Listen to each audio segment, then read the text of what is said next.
नमस्कार, मैं हूं प्रवीण और आप देख रहे हैं हमारा खास कार्यक्रम हेलो डॉक्टर। पूरे देश में मानसून चल रहा है और बारिश के मौसम में स्किन में क्या कुछ प्रॉब्लम हो सकती है, ये समझने के लिए आज हम पहुंचे हैं भगत चंद्रा हॉस्पिटल और मेरे साथ मौजूद हैं skin specialist doctor Deepti Shukla. Ma'am, बहुत बहुत स्वागत है आपका। Good evening, hello everyone.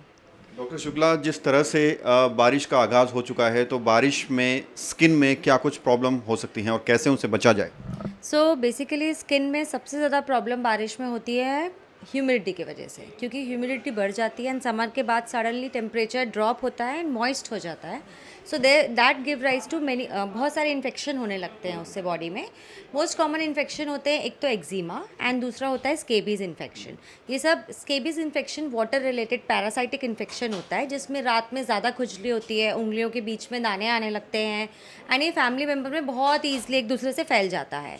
तो उसके लिए स्केबीज़ बहुत सबसे मोस्ट कॉमन इन्फेक्शन जो मानसून में पड़ता है वो स्केबीज़ है। उसके अलावा एक्जिमा होता है, क्योंकि बॉडी का टेम्परेचर चेंज होता है तो स्किन का बैरियर डैमेज होने लगता है, उसकी वजह से रैशेज़ आने लगते हैं, इचिंग होने लगती है, एलर्जी होने लगती है।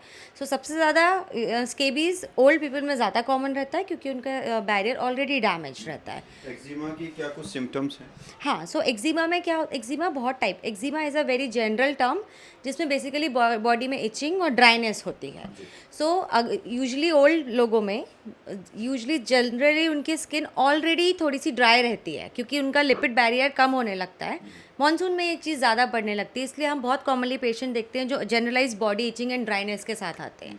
सो एक्जिमा में अगर आपको ड्राइनेस लग रहा है कहीं बॉडी में, या तो फुल बॉडी में या किसी पैच में, सबसे इंपॉर्टेंट है मॉइस्चराइज़र यूज़ करना और अपना स्किन बैरियर मेंटेन करना। ठीक है, और भीगने से बचना। भीगने से बचना बहुत ज़रूरी है, बहुत टाइम तक स्किन वेट नहीं रखना है, क्योंकि उसकी वजह से भी बैरियर डैमेज होने लगता है। डॉक्टर शुक्ला, महिलाओं में अक्सर देखा जाता है, शिकायत रहती है कि आंखों के नीचे झाइयाँ हो जाती हैं और सर्कल हो जाते हैं। ये जो झाइयों वाली प्रॉब्लम है, ये कॉमन है और बहुत लोगों से मैं सुनता भी हूँ। इसकी वजह क्या है? झाइयाँ जो कहलाती हैं, हमारे डर्मेटोलॉजी टर्म में उसको मिलाज़्मा कहते हैं। मिलाज़्मा स्किन की एक ऐसी कंडीशन है जिसका कोई नोन कॉज पता नहीं है, basic etiology we don't know, but ये sun exposure, aging and stress related चीज़ों से बढ़ता है। विमेन में मोस्टली होता है ये, क्योंकि हार्मोनल फ्लक्चुएशंस होते हैं, और मोस्ट कॉमनली औरतों में देखा जाता है कि जब प्रेगनेंसी डिलीवरी होती है उसके बाद बहुत आने लगता है।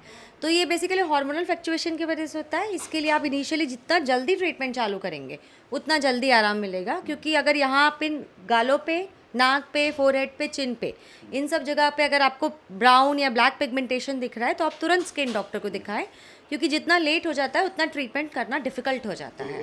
भगत चंद्रा हॉस्पिटल विश्व की सभी आधुनिक और बुनियादी सुविधाओं से परिपूर्ण एक world class multi specialty hospital, Mahavir enclave, Palam डावडी रोड पर स्थित साउथ वेस्ट दिल्ली का एकमात्र मल्टी स्पेशलिटी हॉस्पिटल, जहां 24 घंटे आपकी सेवा में उपलब्ध हैं वेल क्वालिफाइड डॉक्टर्स और हेल्पिंग स्टाफ। डॉक्टर CM भगत द्वारा स्थापित भगत चंद्रा हॉस्पिटल आपकी सेहत का ख्याल रखना ही इसकी प्राथमिकता है, वो भी अफोर्डेबल रेट्स में। क्या कुछ ट्रीटमेंट है? क्या लेजर ट्रीटमेंट भी अवेलेबल है? हाँ, इसके लिए मेडिसिन भी बहुत सारे हैं, टैबलेट्स भी हैं और लेज़र ट्रीटमेंट भी है, जिसमें हम क्यूसिच लेज़र करते हैं, MNRF करते हैं, PRP ट्रीटमेंट करते हैं। तो मिलाज़्मा इजीली ट्रीटेबल है, but it takes time to give you result. So कितना टाइम लग जाता है? लगभग पूरा मार्क फेड होने में आपको मानना पड़ेगा कि 4 to 5 मंथ्स लगेंगे मिनिमम, जब आप रेगुलर रहो। और सबसे ज़्यादा इंपॉर्टेंट होता है सन प्रोटेक्शन फॉलो करना। डॉक्टर शुक्ला, बहुत सारी आप बातें ऐसी बता रही हैं जो हमारे दर्शकों में वाकई काम आएंगी। और एक और सवाल जो लड़कों में पाया जाता है, ये बीमारी बाल उड़ने की बीमारी, लोग जो है उम्र से पहले ही अब गंजी होने लगे हैं, तो इसकी क्या वजह है और कैसे इसको रोकें? तो मैंने अभी नोटिस किया इतने प्रैक्टिस में अपने, कि आजकल ये मेल पैटर्न बॉल्डनेस कहलाता है, एंड्रोजेनेटिक एलोपेशिया, जिसमें यहाँ से हेयर लाइन पीछे जाने लगती है और यहाँ पे गंजापन आने लगता है। ये mainly genetical plus hormonal cause होता है। मेल्स में जो एंड्रोजन हार्मोन होता है, अगर उसके लिए सेंसिटिविटी ज़्यादा है बॉडी में तो बाल झड़ते हैं, तो बाल पतने होने लगते हैं, झड़ने लगते हैं। और जिनकी फैमिली हिस्ट्री रहती है, या मैटरनल या पैटर्नल साइड, पापा, मामा, चाचा, अंकल किसी को भी है, तो उनको ज़्यादा चांसेस रहते हैं। ये भी कंडीशन डिफ़िकल्ट है, क्योर कर नहीं कर सकते पर ट्रीट बहुत इजीली कर सकते हैं। हमारे पास बहुत ऑप्शन है, बाल आ जाते हैं, बट वही हेयर के ट्रीटमेंट में भी आपको मिनिमम 5 से 6 मंथ लगते हैं रिजल्ट देखने के लिए। मेडिसिन्स हैं, टैबलेट्स हैं, लोशन है, बाकी ट्रीटमेंट्स बहुत हैं, जिसमें मोस्ट कॉमनली आजकल होता है PRP treatment. PRP is plated rich plasma treatment, जिसमें हम लोग ग्रोथ फैक्टर्स इंजेक्ट करते हैं स्कैल्प पे, तो उससे ग्रोथ प्रमोट होता है। सो अगर आप इजली, इसमें भी यही सेम चीज़ है, जितना जल्दी आप डॉक्टर को दिखाएंगे उतना जल्दी बाल अच्छे आने, डेंसिटी आने की चांसेस रहेंगे। एक और सवाल मैं आपसे जानना चाहूँगा कि लोगों को मस्से हो जाते हैं गर्दन के पास, गर्दन पे, ये क्यों होते हैं और इसकी वजह क्या है, क्या कुछ ट्रीटमेंट है? सी मस्से मोस्ट कॉमनली 2 चीज़ों की वजह से होते हैं। एक तो ओबेसिटी, अगर मोटापा ज़्यादा है, वेट ज़्यादा है, तो उसकी वजह से एक तो मस्से ज़्यादा होते हैं गले में, अंडर आर्म्स में, ग्रॉइंस में, फोल्डेड एरियाज़ में। एंड दूसरा कारण होता है बहुत कॉमनली जिनको डायबिटीज़ रहता है। डायबिटीज़ वाले पेशेंट में मस्से बहुत कॉमन रहते हैं, तो आप यूजुअली देखेंगे मस्से ओल्ड एज में ज़्यादा कॉमन रहते हैं।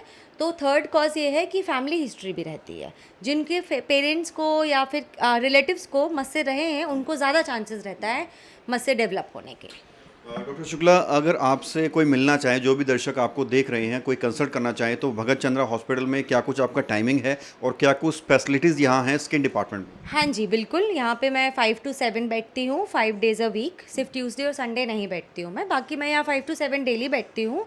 और हमारे पास हैं प्रोसीजर्स, अगर कुछ what removal, skin tag removal वगैरह कराना है तो उसके लिए हमारे पास सीसी मशीन्स हैं।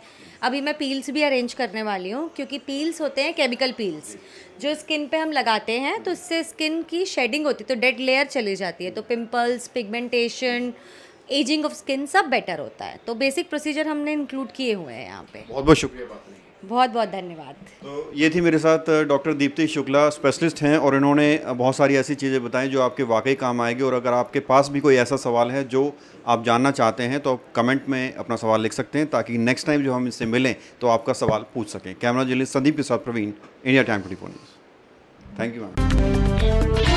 खबरों से खबरदार रहने के लिए चैनल को सब्सक्राइब करें और प्रेस करें बेल आइकन।